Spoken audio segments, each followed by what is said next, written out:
Hey everybody, we just wanted to do a quick video to talk about some things that maybe you could be doing in your churches with your tech teams in this downtime. I don't know if you all have downtime or not. It's been a little chaotic, but what are some things we can do to prep for when we all get back together? Just really quickly, my name is Phil Grimpa with Inspira Media Productions. I've been working with churches for the past 20 years or so and doing live event production and rental and installs over the last 10 years. And with me is Heath. My name is Heath Marnin. I'm the owner of Fade Up Design Group. I've been in lighting for 32 years now, and my experience comes from touring, doing events, working with churches, just anything really related to lighting. So right now, hopefully some of you have gotten a grip on streaming if you're doing that, but soon we'll all be coming back together. We'll be able to have worship again with all of our parishioners in the congregation. And typically coming into Easter time, maybe you want to do something big for Easter and you have a week to get it done. Well, we don't know when we're going to be able to get back together, but maybe now's the time to spend some focused time on what can we do with technology, getting prepared for when we all come back together. So let's just talk about lighting. Let's start with that. What are some things that people could be doing at this time? Well, this is an excellent time to make some improvements to your production.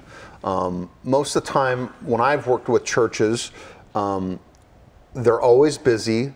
The main church always has different events going on. It's hard to get in there to slot in the time to make the improvements and to really just see it from start to finish. So this is a good time to take a look at everything from your fixtures to repairs to console training to many things that we'll get into. But the first thing that should be considered is taking a look at your focuses. You know, with the churches that I've worked with, so many times they'll focus for one event and then people don't go back and focus it the way it's supposed to be. So you get all these splotchy looking areas of the stage where different areas need light, they don't have light. Maybe the person that moved it isn't available to go back and change it and fix it, so it just never gets done. So this is a time to really look at your stage, look at how you're using it, where people are, and how that focus needs to be created for what's currently happening.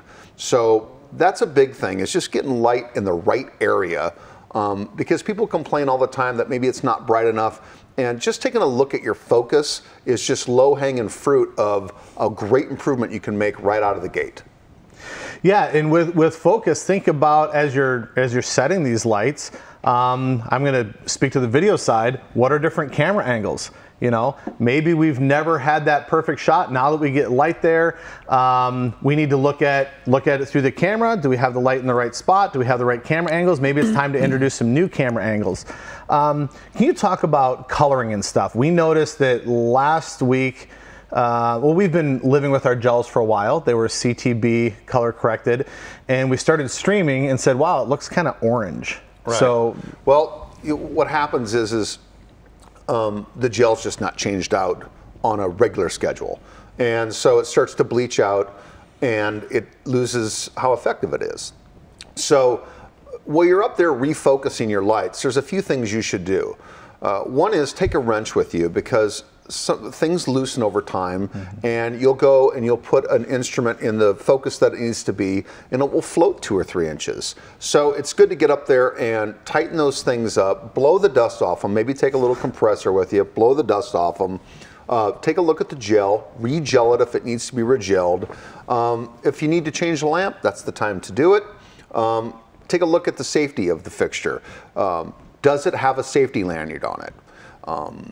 Is there a good electrical connection? Has it been getting hot? You can look at the plug on one of these fixtures and know if something bad has happened up there. So this is a good time to get up there and really just left to right thinking, take a look, make sure your fixture is fixed, has a safety on it, it's got a good lamp in it, it's got great gel in it, it's focused in the right area, and of course all of that plays into good lighting for video.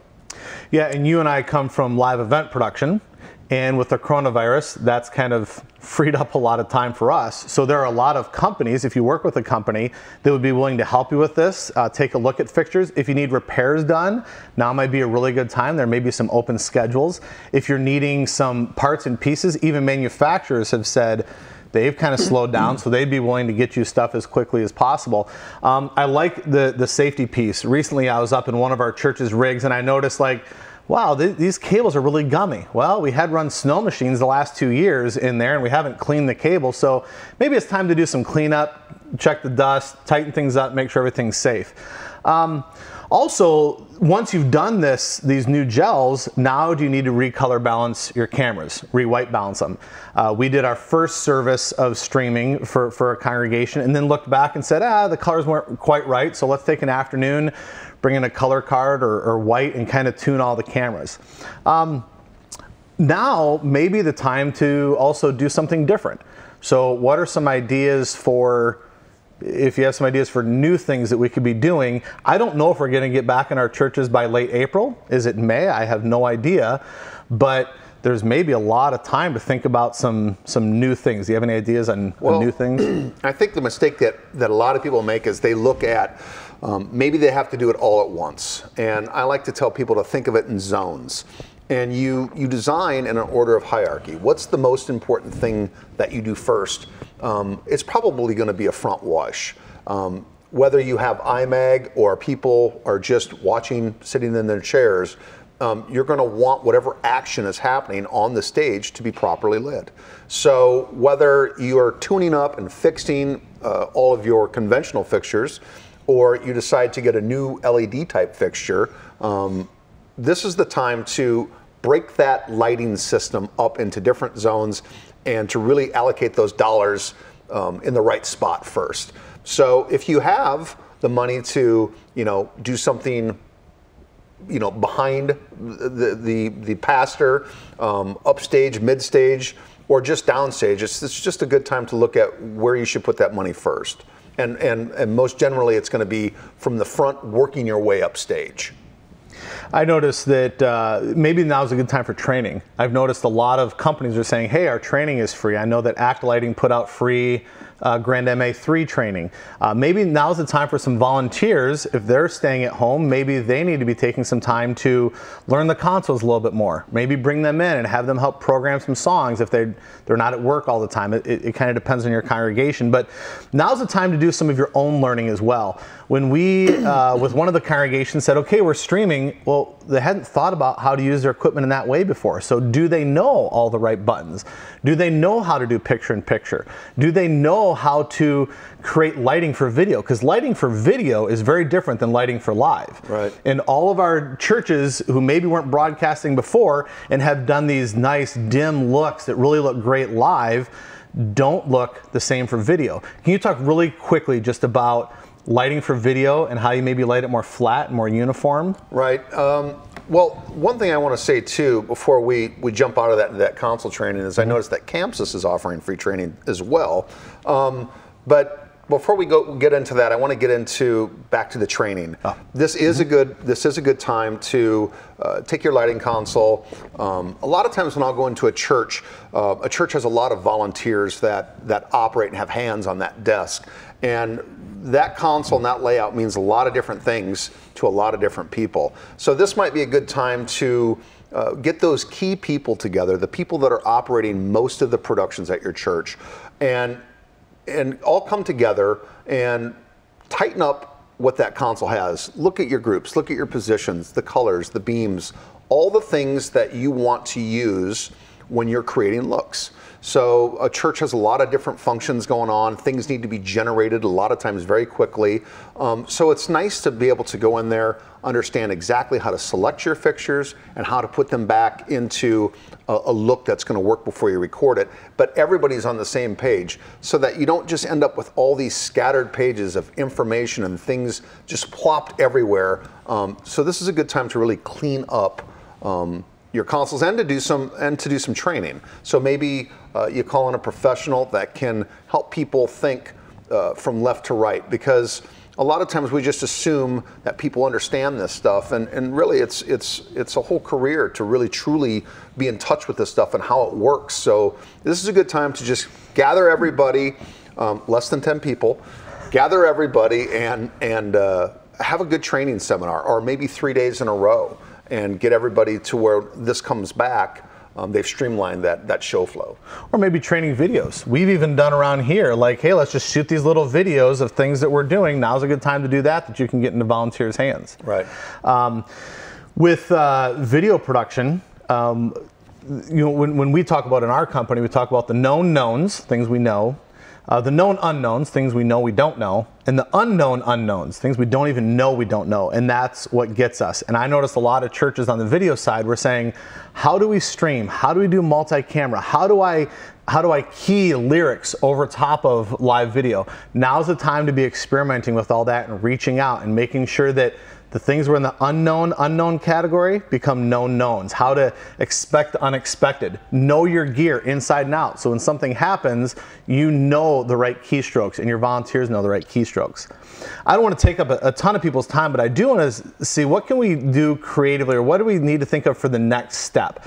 So for congregations looking at broadcasting, audio is another piece, and I don't want to spend a lot of time on audio, but if you're just mixing for your room, that's very different than mixing for broadcast. So right now is a time when you don't need to have speakers on in your room, that maybe you have people thinking about mixing for broadcast and mixing with headphones or smaller speakers, and looking at your gain structure, make sure you have good levels going out, and how are we using reverb and delay better for what's going to be broadcast, and not relying on the acoustics in the room.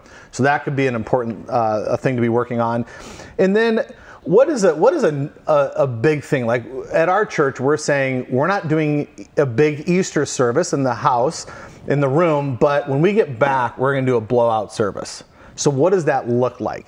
And one of the things we've talked about is, are we going to do environmental projection? So that's something different. How are we going to program that?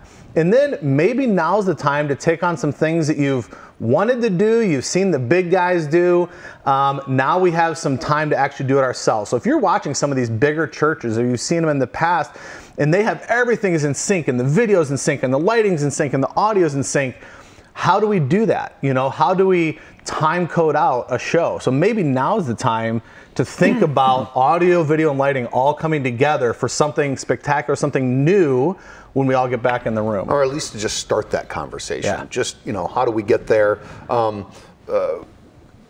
Creating new stage looks, creating new dynamic, and just really changing the look of it, at least to the level that you can afford for right now. We know it's tough times, but there's so many little things you can do to make such huge changes. And that could just be the way you arrange your set pieces, and just making it different. It's no different than rearranging your living room. And you walk in, you've been in the living room a million times, you walk in and you say, what's different? So it's really just going in there and putting polish on everything without having to spend a ton of money. So that's what I think, Phil.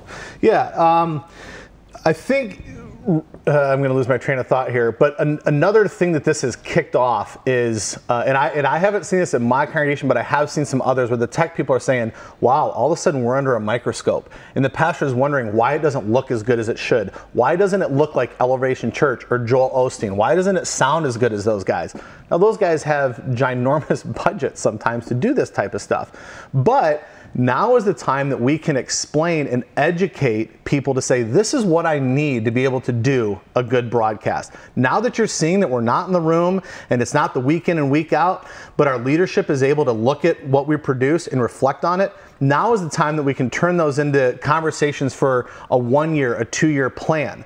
I had a congregation call me recently and said, now that our video is all under scrutiny, we need to really look at how we're going to be able to up our game. And now's the time to have those conversations because it's front and foremost. So I'd encourage you guys not to get too stressed out about what's going on right now.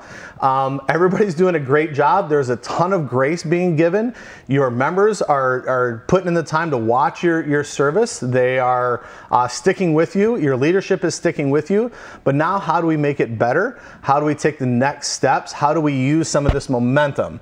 I think what's interesting is God had a plan in all this.